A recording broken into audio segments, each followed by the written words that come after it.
Surah Fatiha.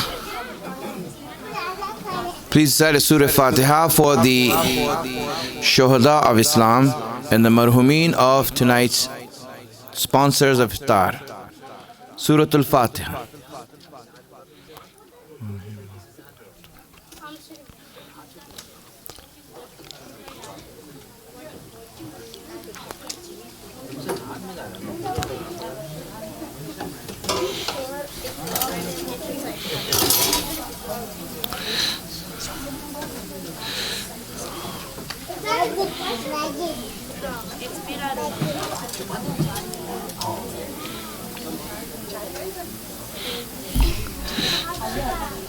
And if the men can get their seats over here on this side instead of the wall, yes, thank you so much. Recite aloud salawat. Okay, go back and sit down.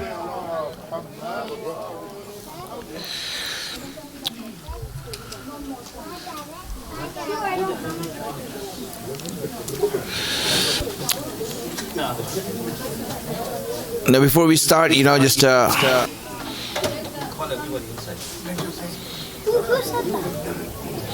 yes, go ahead.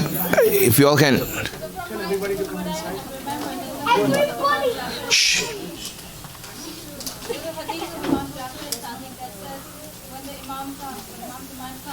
People who follow the moon and the stars will be with him.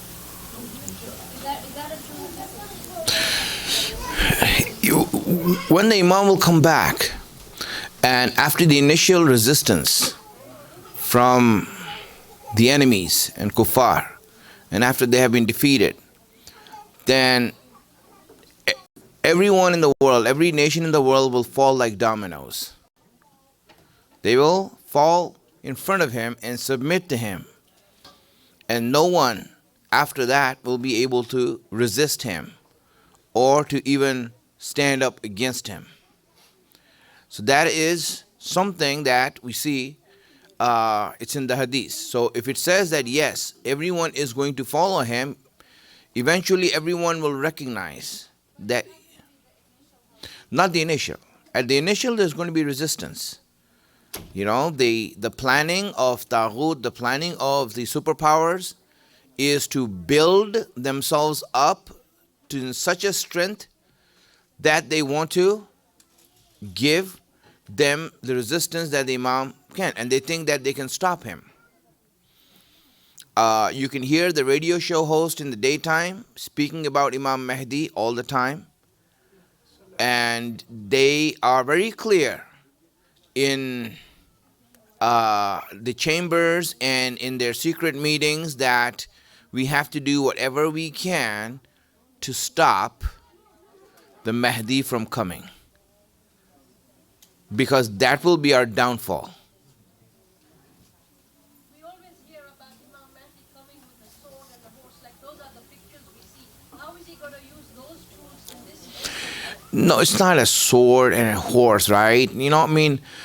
Again, all of these hadiths that we have, right, that are about the future or that are about the akhirat, are hadiths that are metaphorical. They have a meaning. You take the principle and then you apply it to the time that we are in. You can't apply it literally. Even the ayat of the Quran, you cannot take it literally.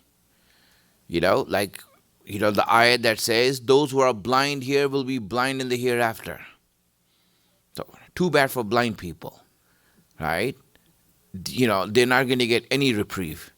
They can't see anything. Of course not. That's not the way. It's not literal. There's a meaning behind it, and that's the meaning that we want to find out.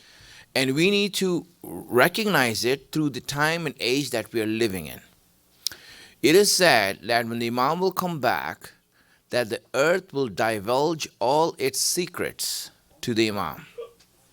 Meaning that it will divulge and reveal all the knowledge that's hidden and all the forces that are hidden in the earth. It will give it to the Imam so that the Imam can use it. Like for example, 50 years ago, we did not know that we can use the air to talk with each other. We didn't know that. And now we know. And now everyone has a cell phone, even the kids. They all have cell phones. But 50 years ago, we had no clue that this could happen.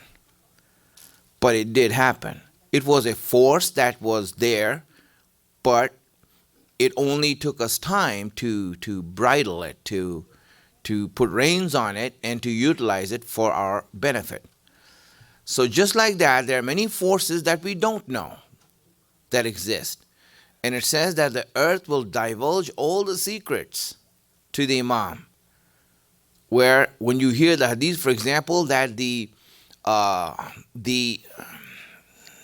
mechanical instruments that the enemies will be using are going to be stunted and stopped. They will stop working in front of the Imam.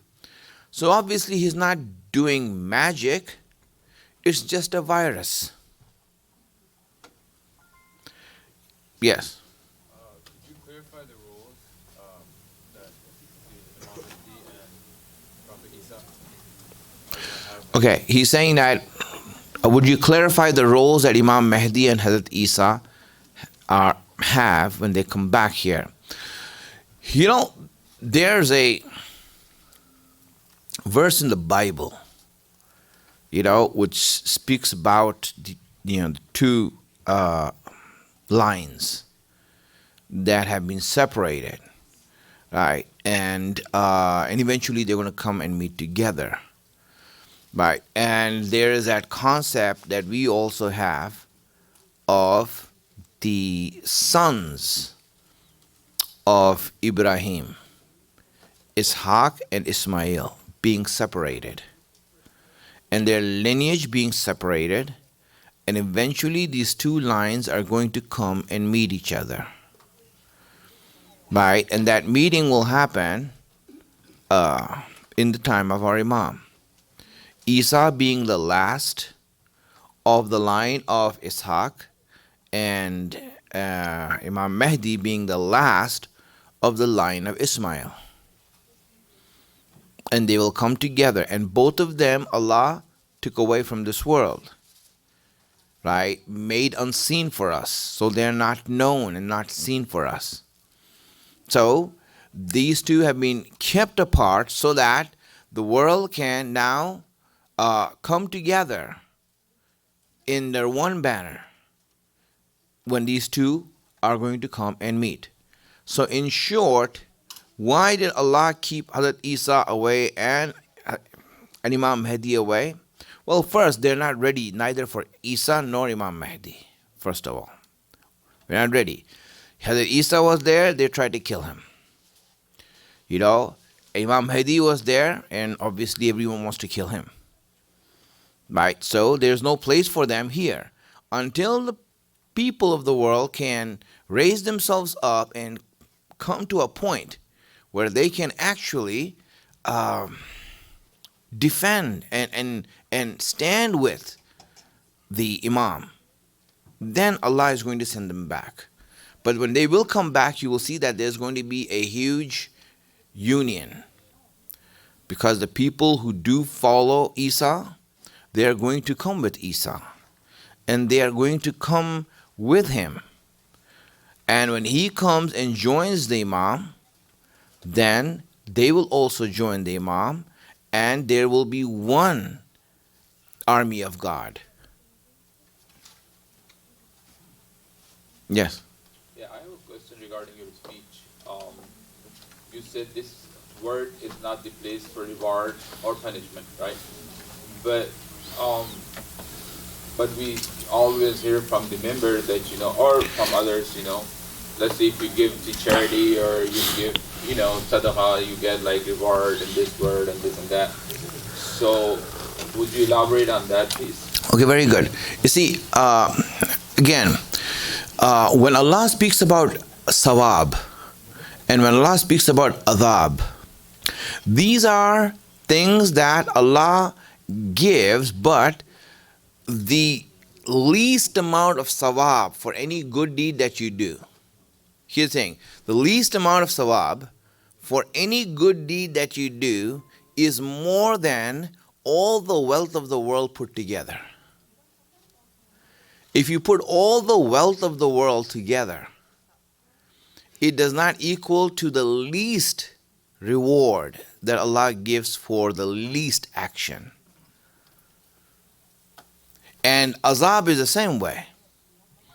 What azab can He give you? Now, what you experience in this world is not sawab and azab, it is the effect of the actions. What the atharat, the effect of what you're doing. Right? Yes, if you do something bad, you'll see the effect in your life. Right? Because of justice. Because there is a law of justice here. If you do something good, you will see the effect in your life and the influence in your life. One way or the other, you'll see it. But it's not the sawab for the action. It is just the effect that we have. Anyone who does something good, you will see the effect of that. So that's what you're looking at. And when they speak about, that you're going to get sawab here is not the reward Allah intended for a good action. No, it is the effect of the good action in your life. Yes, you will see it here. Good people, you will see that there'll always be good that happens in their life. And bad people, what goes around comes around, and it's going to hit them hard. Right? But it's not the azab is coming. The azab is coming. So if, for example, someone does something wrong, let's say, and then he becomes blind or he gets into an accident, loses his leg, you can't say, you see, that's Allah's punishment. No, it's not. Allah's punishment is not that easy. That he just loses his legs. I'm sorry. It's a lot more than that. Right? That's just the effect of what he has done, probably. Or probably not. And I'm not there to judge that. But the fact is that what we experience here is just the effect of our own actions, not the sawab and azab. Yes? Can you clarify the earlier discussion we had about the center and the charitable contribution? Okay, very good. Now, for all those people who do want to contribute to the center, if we can get the list, where's that list? We had a list, it's in the car. I will get that list and we'll post it. Yeah, that's the list over there. We are going to post it on the wall there. And just like the iftar list, you can write your name down in the monthly pledge list, right? And get reward. So now, the donations that you give is 501c3 tax exempt. It is a non-profit organization. And whatever you give is going to be tax exempt, and you don't need to, so you can apply for it on your taxes. We have the whole certificate, and it's all good. All right, so you can give it knowing that it's going to be tax exempt, and you can declare it in your taxes. And who administers this? Okay, the bank account is under the name of Imam Ali Center, right? We open it under the name of Imam Ali Center. Now, the way that we're going to do this right now is that we are going to, again, make a monthly newsletter, I want to say newsletter that will have all the details of the donations that have been given and the expenses that have been done that month, so that everyone can see that this is what we have in the account and this is thing. So alhamdulillah, that's going to be a transparency that we want to keep, and everyone should know that it is our center that we are working on, and we want to build it up, and we want to buy our own place, and we want to get as much as we can in order to make our own place here. So yes, we will have that out there on the WhatsApp group. We don't have an email group so far. We just have a WhatsApp group. So the WhatsApp group is what we are working with right now. Or can we buy like a plaque, put on the wall so that... When we buy the new place, not on a rental property. This is for 6 months. We're not going to put a plaque on a rental property here. Tell the owner that, I'm sorry, people paid for this, we can't move out. But yes, when we do You can buy the plaque now for no, I don't want to do something that's premature, But pray that, inshallah, in the next few weeks, months, whatever it is, we find a place that we like, and that we can all then want to move there. And as I said, I mean, these are decisions that's going to affect a generation. So you want to make sure that the place that you get has potential for growth. I've seen other centers in LA, they bought a place and they have no zero potential for growth. They're stuck with what they have. They cannot grow, there's nothing around there to grow. Everything is just, stuck, and they're now, what can they do? Because of bad decisions. Right? We don't want to make those bad decisions. We want to make sure that the place we are has the potential for growth, and that we have the place where our children can grow up. There's enough room there to play around and park our cars. And alhamdulillah, all our people are bidding big vans and SUVs. If you look outside, so we need a big place for those big cars. All right. So inshallah, with that, we have that there. Those who want to give a monthly thing, don't wait for us to come to you. Please, you come to us and say, this is what we want to do. All right. We have the list. We are going to put the list up there so that everyone can write their own names. And inshallah, whatever you can donate, we'll start to collect all the funds we can, other than the essential expenses we have here, which is just the utilities right now. We want to make sure that we are able to get at least a down payment, right, that's ready, that we can use. All right, very good. So let's keep that aside and let's start our speech. If you all send loud salawats.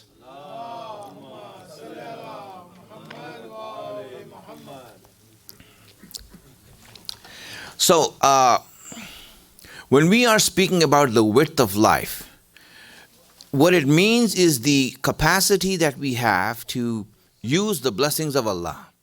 Allah wants to give you $1 million, but you don't have the capacity to use it. Everyone you see, when you look at the goals that they have and the images that they have in their mind of themselves, right, is what their capacity is. And you see some people are like that. And you will know it if you just ask a person, so, what do you want to do? And as soon as he says it, then you know the height of his dream. What do you want to do in life? That's it. Such would happen. There was, for example, remember this story about this one alim. Now, the problem with the alim, right, is that he was short and his voice was very squeaky. So when he gets on the minbar, people will be looking at the speakers saying if there's something wrong with the speakers, the system, But the poor guy, he was like, short, they could hardly see him on the minbar, and when he spoke, he had a very squeaky voice. And so he knew that if he speaks, the people will run away. Now, he was a very learned person. He wanted to give, speeches, and he could teach people. But because of the fact that his presence on the minbar wasn't all that great, and his voice wasn't all that pretty, so what happened is that he said, let me do something by which I can get this message out there to the people.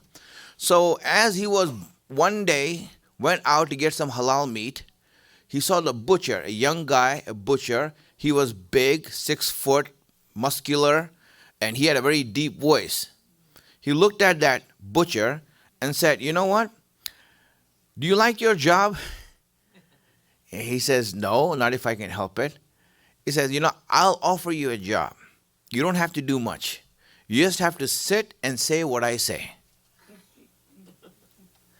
And that's it. And I'll pay you this much money. He says, why not?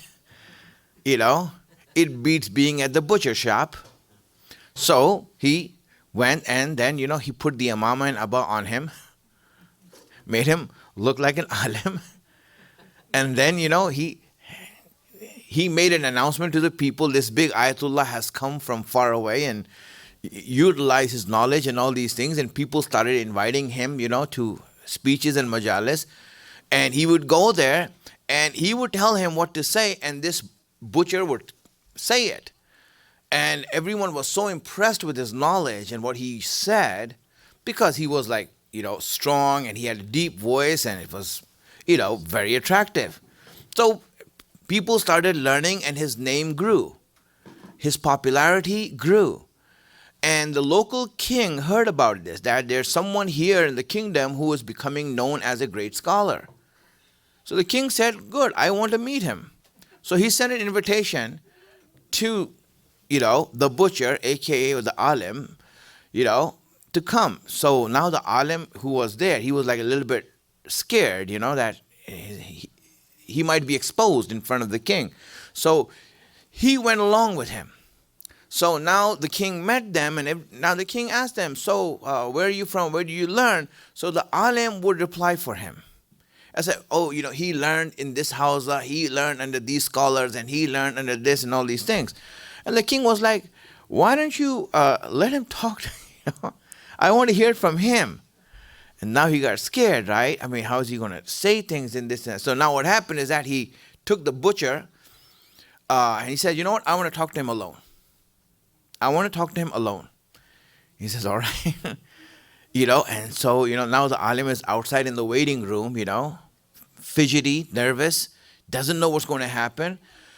The butcher goes inside with the king. The king takes him out to the balcony of his room and shows him his land and says, you see, all that land is mine. All that land belongs to me. I am the king.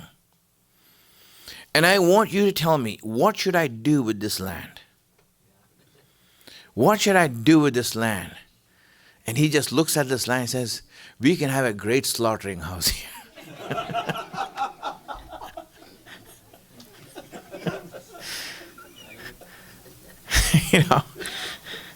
And the king was like, okay, go back and send your assistant here. And he asked the assistant, you tell me, what should I make over here? I want to give this land for charity. What should I do? He says, if you really want it, you should build a house out here that students would learn, and they would learn because of you. And the king said, so what's this all game going on here? You are the alim. That guy is no alim. A lot of times people, if you ask them for their vision, you will see what their real height is, what their real width is. How much is your capacity? Even if I give you, even if I offered you everything, you can't take it. Rasulullah offered someone, ask me anything you want. I am ready to give it to you. I promise that I will answer, I will accept whatever you say right now. And the person asked for 40 sheep. He said, if I can have 40 sheep, I'll be happy the rest of my life. He said, that's it? Okay, go ahead. He gave him 40 sheep and he ran along now. You see, Allah wants to give, but how much can you take? How much is your vision? It's this limitation of our capacity that we are unable to receive Allah's blessings. He wants to give you, but we don't have it in us to take it. So our job is to unlock these potentials that we have. Allah says, you are much better than this. I created you much better than this. So you should be doing something, you should be looking for something and aiming for something much higher than this. You should be aiming much higher. So what should you be doing? So how do we unlock our potential? How do we unlock these restrictions and make our capacity grow? My friends, let's look at that. In brief, I will mention it today. If you just pay attention to what I'm saying, it will help you out in understanding how you can become a greater person. Salawat ala Muhammad wa ala Muhammad.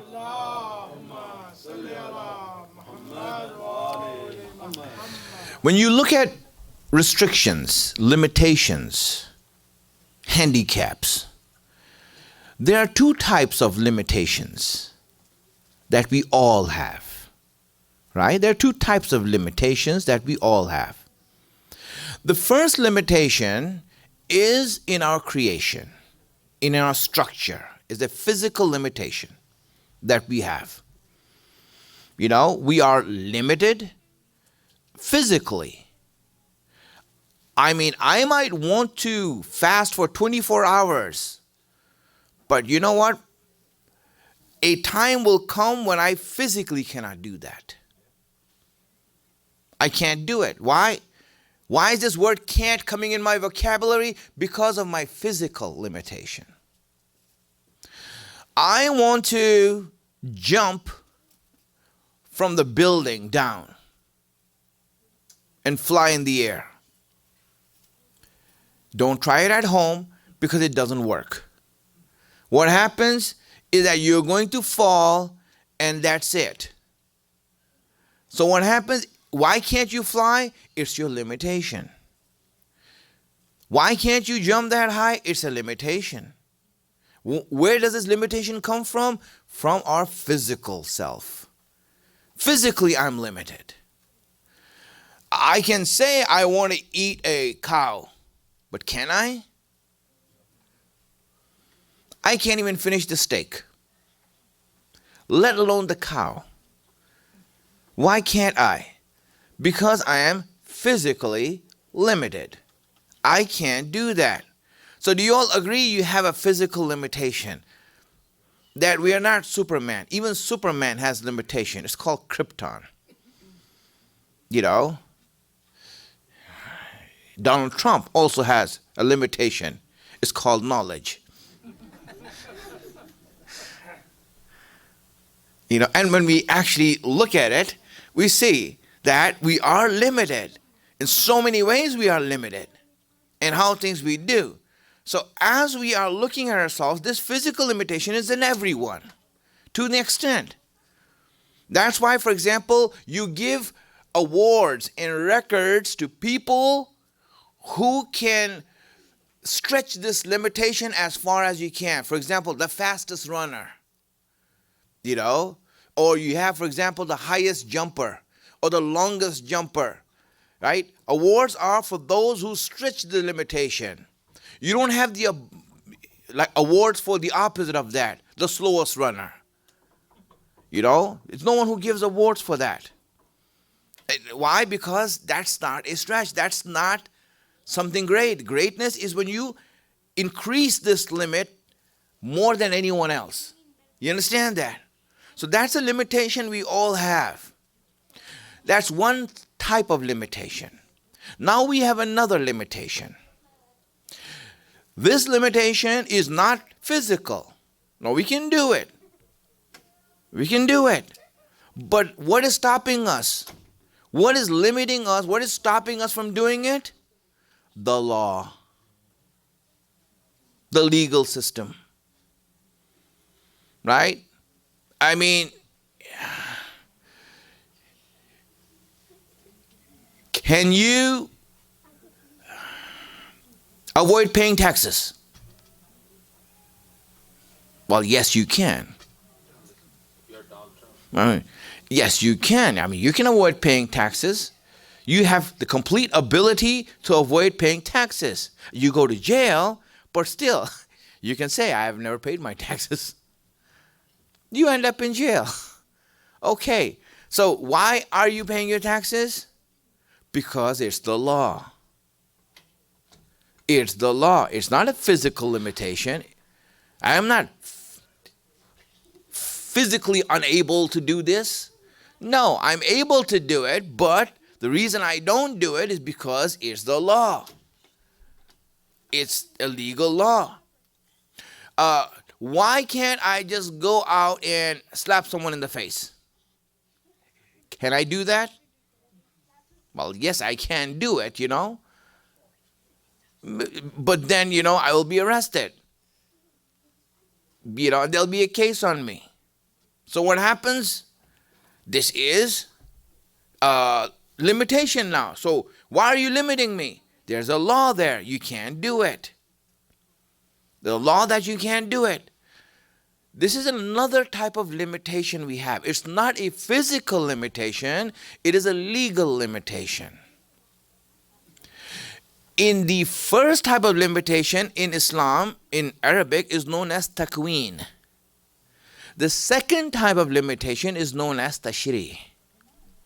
There are two things that are limiting me from doing this.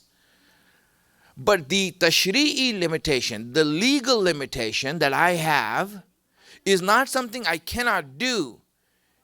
It's in my choice to do it or not. Knowing the consequences, I can do it. Right? Do you have the choice to go out and do something illegal? Do you have the choice?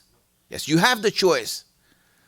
Do you have the choice to go out and do ghibat? You do have the choice to do that. Do you have the choice to go out and eat something haram? You do have the choice. You're completely capable of doing that. You can go right now, and there's a Wendy's right across the street, and order one of their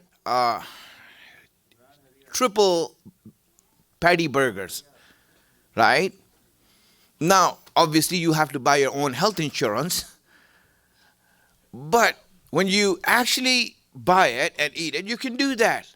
What's stopping you from doing it? It's called the law. You chose to follow the law.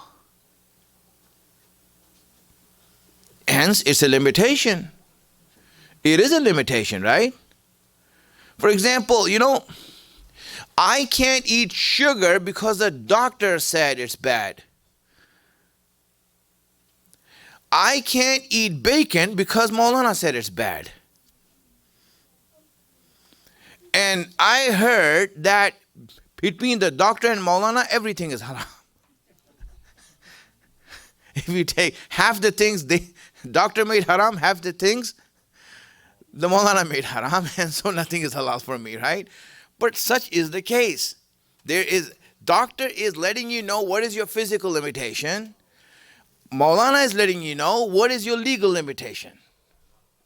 Have you ever paid attention to that? You are limiting yourself. That's what Shariat has done. The Sharia law, as they call it. What is it? It is there to stop you from doing things that are not good for you and putting a limitation on you. So yes, you are in handcuffs. Yes, you are limited. More than your physical self, you are limited. Are you all understanding what I'm saying now? Now understand this really well. In Akhirat, when Allah wants us to give more blessings, which limitation has to be opened in order for us to be the receiver of those blessings? Does Allah have to make haram halal? No. Is there anything haram in Jannah? No. So there's no use of Shariat there also, right? No. Understand this. What has to now open up? What has to be unlocked? Our physical limitation have to be unlocked. So what we are trying to unlock is our physical limitation. Allah, I want to be this big, but I can't because I'm physically unable to do that. I want to use more of your blessings. I want to eat more. I want to enjoy more. Whatever I want to do, I want to do it more. Allah says, but you have to unlock your physical limitations. Well, how do I unlock them? How do I make them open? How do I make it bigger? How do I make myself bigger in Akhirat? He says, all right, I'm going to give you codes by which you can unlock your potential. You can unlock your physical inability. I'm going to give you codes. What is it called? It's called the Shariat. I'm going to limit you in this 70 years so that you can be unlimited in the hereafter. Every prayer that you make is unlocking your ability to receive Allah's blessing. Every time that you avoid a haram thing, it's unlocking your ability to use Allah's blessing. Every time you stay away from wrong, you are unlocking your potential in the akhirat. And the ones who are going to stay away from haram more than others, and the ones who are going to do the obligations Allah has put on them more than others, are the ones who can use more of Allah's blessings in the akhirat. Now you see where prayer fits in your life. Why are you praying? It's for you. You are unlocking your life. Why are you fasting? Because you are unlocking your life. It has everything to do with your life. Why do you follow Allah's law? Because Allah, you made these laws so that I can become unlimited and unrestricted to use your blessing. It has everything to do with my life. My friends, this is the whole concept of the width of life. Every limitation here is a reason, is a code, is a password that is opening up your potential, making you a greater person. This is what's happening. This is the beauty behind it. When you learn about life, then you know where Shariat falls in line with it. Where do Ahlul Bayt fall in line? What do they have to do with my life? Everything. The height, the width is where everything now comes into idea as to, yes, why should I pray? On time. I'm praying on time. Why? Because I want to make sure that I unlock myself. I am limited here. Allah has proven that I'm limited. I know I am limited. I want to become unlimited. And then whatever you have done with yourself here is going to be shown there. Allah says, I want to give, and I'm ready to give right now. Can you unlock it? Some people say, well, we don't know, We really don't know if Allah is going to give it, if that's possible or not. So you know what Allah did? Allah says, you know what? I'm going to give you some examples in this world. Let me give you some examples of this world who have unlocked their potential here. I mean, you would want that, right? Allah, first, give me some proof so I can know this. Otherwise, I'm stopping myself from drinking this and eating that. So I need some proof that you have, and how much can you give? And that's why Allah says, okay, let me present to you Ahlul Bayt. Let me present them to you, and now I want you to see. Tell me, how much is their knowledge? How much is their potential? How much do they have? Do they have authority over things in this world? Can they make the trees talk? Can they make the stones talk? Can they change the reality of things? All the 7 stones were in the hands of Ahlul Bayt. All of them. And they could change anything like that. They would know exactly who you are. Allah, you saw it. And Allah is saying, well, you can also become that. Unlock your potential. Unlock your potential. And you will become that. You will become that. Example I've given here so that you can see it and know how it happens. And you can have that also. That's why I'm limiting you here for only 70 years. It's nothing big. It's only 70 years. I limit you here so that I can make you, that you can unlimit yourself and open yourself and unlock your potential forever. This is why everything is related to our life. Now that every time I do this, I know that Allah, I know why I'm doing this. I know why I'm doing this, because it's unlocking me. It's making me capable of your blessing. I ask Allah subhanahu wa ta'ala to give us a tawfiq and the blessing to be on the right path, the wisdom, to understand His guidance, hasten the reappearance of our Imam, make us His helper when He comes. Wa akhiru da'wana an alhamdulillahi rabbil alameen. Salawat ala Muhammad wa ala. So, any questions? We have a few more minutes.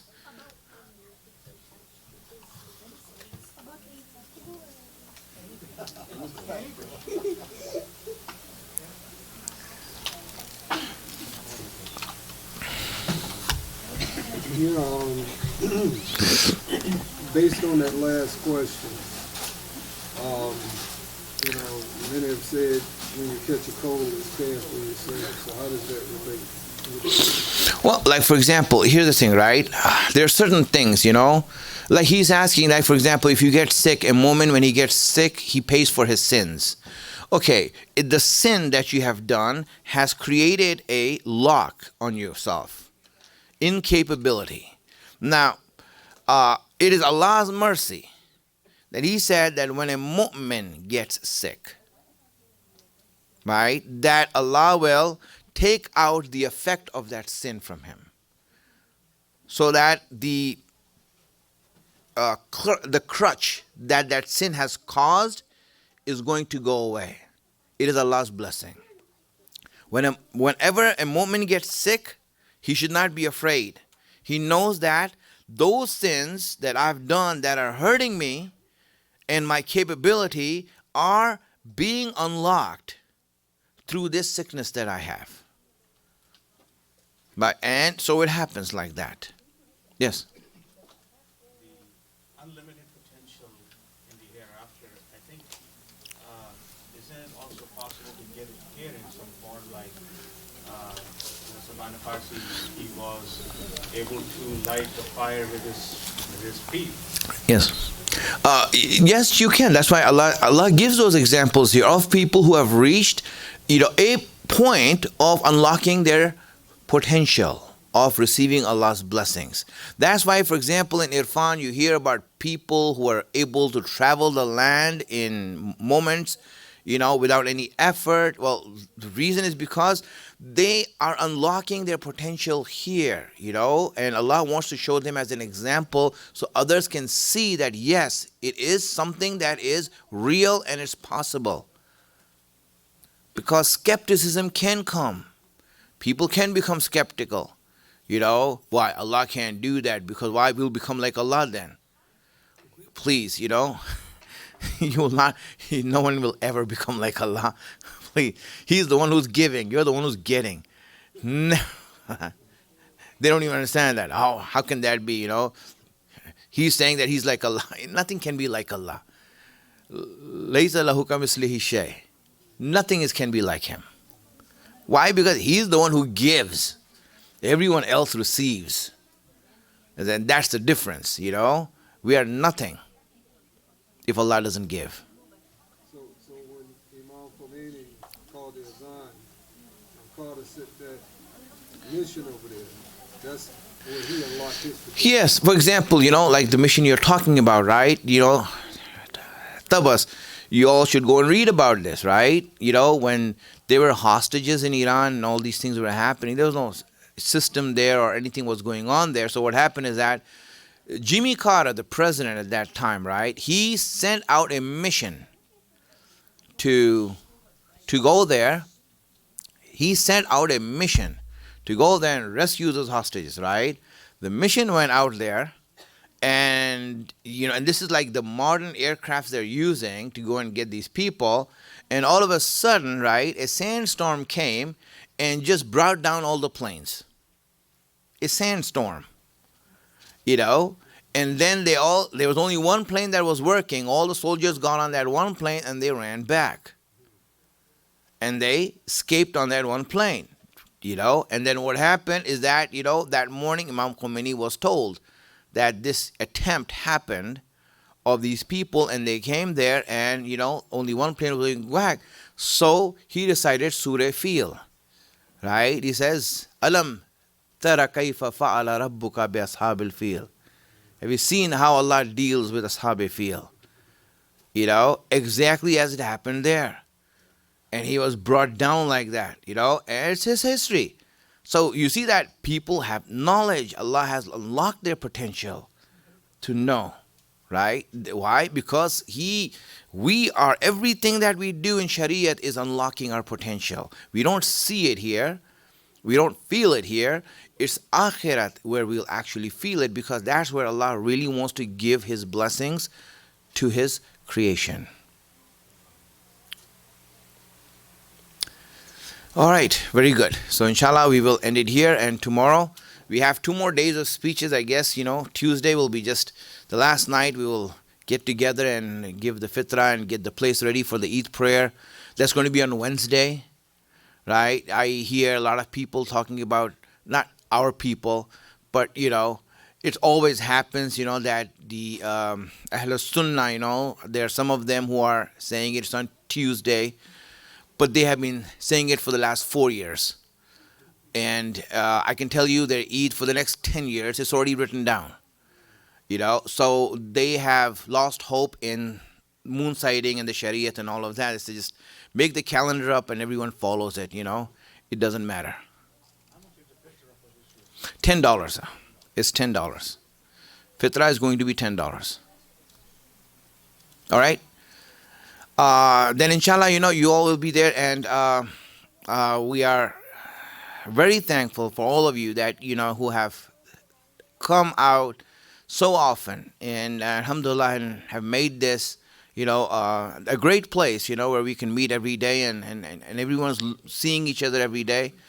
And inshallah, we will have a great Eid also. Well, the first next 2 days, and then the great Eid, and then after that, inshallah, we will see if we'll have an Eid festival somewhere. All right? It's 9 o'clock. Please, 9 o'clock will be the time for prayer. I think 9 o'clock is a good time. I don't want to make it early, so everyone has to struggle, and they're half asleep in the prayer anyway, So there'll be 1/4 asleep at 9, which is, good enough. Right? 9 o'clock we'll have the prayer, inshallah, starting with the takbirat.